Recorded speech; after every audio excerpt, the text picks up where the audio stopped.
Kan pernah ada seorang, ini kisah nyata, seorang pemuda tobat, terus diarahkan pada seorang syekh. Begitu diarahkan di syekh itu, kata syekh, ini benar kamu mau tobat, kalau mau tinggal dengan saya terbatas, yang ada cuman kurma, minum air putih. Nggak apa-apa syekh, saya mau tobat, tinggal di situ sehari, 2 hari, 3 hari. Begitu 3 hari setan datang. Kadang-kadang setan itu datangnya kepada orang tobat gak seketika, nanti beberapa waktu diarahkan dia kepada maksiat. Jadi kisah nyata, setan membisikkan kepada dirinya, guru kamu ini, syekh kamu ini sabar banget, makan cuman kurma, air putih, kamu sudah mulai kuat, coba berbakti kepada gurumu, carikan makanan. Bagus awalnya, keluar dia carikan makanan. Begitu keluar nyari-nyari nggak dapat, lompat tetangga, bakat malingnya dipakai lagi, naik bakat pencurinya, nggak dapat, lewat lagi. Begitu rumah kedua, belum manjat sudah mencium bau enak, bau makanan. Manjat dia ke atas tembok, begitu manjat lihat ada tungku, ya, di situnya di atasnya kemudian ada satu panci, ya. Kemudian dia ke situ, begitu dibuka, Allahu Akbar, 3 terong, enak banget kayaknya baunya, yang sudah matang.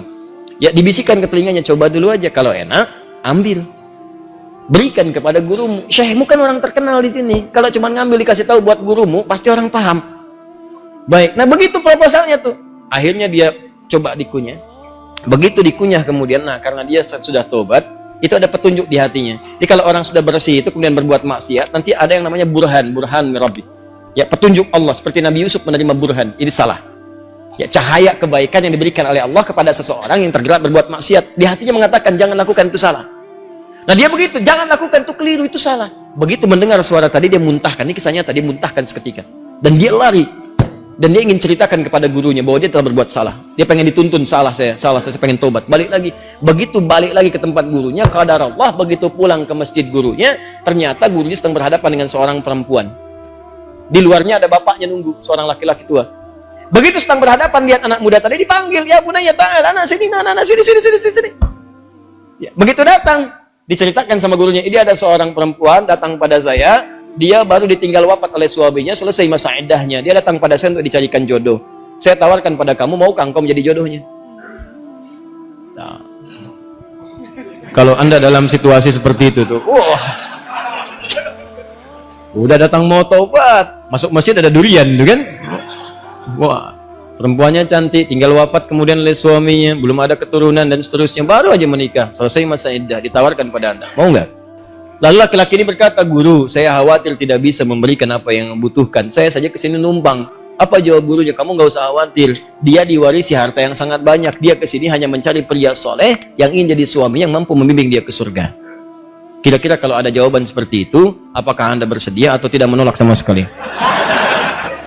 Baik, maka sama seperti anda, diterimalah kemudian lamaran itu. Ternyata bapak tua tadi yang di luar, bapak si perempuan tadi, dibawa ke dalam, kemudian diakadkan. Setelah selesai pulanglah ke rumah. Kisah belum berhenti, begitu keluar rumah, digandeng erat tangannya tuh, jalan lewat ke rumah tadi yang naik pagar itu. Ya, dia udah dagdikduk tidak karuan, dagdikduk, rumahnya ini bukan, dan alhamdulillah ternyata bukan, lewat. Begitu di rumah yang terong tadi, dia percepat jalannya. Begitu dipercepat, maka terasalah kemudian ada rem di tangannya dari istrinya tadi. Dipegang tangannya, zauji, ada apa itu nak? Sayang, ini rumah kita katanya. Rumah terong tadi. Betul. Masuklah ke situ. Waduh, celaka saya katanya kan. Begitu masuk ke situ, bertanya, polos kayak nanya, zauji, hal anta ja'i? Sayang, kamu lapar? Jujur dia, saya lapar, saya 3 hari makan cuman kurma, minum air putih gini, alhamdulillah. Baik, tunggu sebentar. Begitu ke dapur dia lihat, wah, terongnya kan bermasalah tuh. Pancinya kebuka, lihat, rupanya dia menyiapkan terong itu untuk suami barunya. Begitu dilihat terong yang bermasalah, dia teriak, siapa yang makan terong saya katanya. Tahan. Kalau situasi itu terjadi, bagaimana respon Anda? Jangan bilang itu kucing. Lalu tiba kemudian tergeraklah hatinya datang. Perhatikan kalau rumah tangga seperti ini, nikmat kehidupan dunia tuh. Ya, tidak akan terjadi perang per dunia pertama, kedua, ketiga dan seterusnya. Lihat baik-baik. Datanglah suami ini mengatakan dengan jujur, zauji, sayang, kisahnya begini katanya. Aku ini sebetulnya mencarikan makanan untuk guruku. Lalu setan membisikkan sampai tiba-tiba ke sini, aku buka ada terong, aku cicipi. Tapi demi Allah, tidak aku telan, aku muntahkan karena takutku kepada Allah. Sampai aku kembali tadinya mau tobat, sama guru dipanggil suruh nikah sama kamu. Sampai ke sini, dia jelaskan semua kisahnya. Apa yang terjadi? Kalau ibu mendengar kisah tadi, apakah ibu akan balik lagi kepada guru mengatakan? Ya? Kalau ini terjadi pada setiap perempuan, maka damailah kehidupan di rumah tangga dan di bumi. Tenang kehidupan di bumi. Perhatikan kata perempuan ini. Apa yang dia katakan? Bagaimana anugerah Allah diberikan pada pemuda yang tobat ini. Ahli maksiat, tobat, dapat ketenangan, dan apa hasilnya? Perhatikan. Wallahi, demi Allah.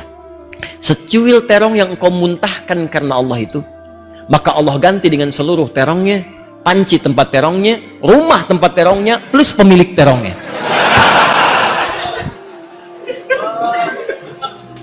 Wallahi, secuil terong yang kau muntahkan karena Allah itu, maka Allah ganti dengan seluruh terongnya, panci tempat terongnya, rumah tempat terongnya, plus pemilik terongnya.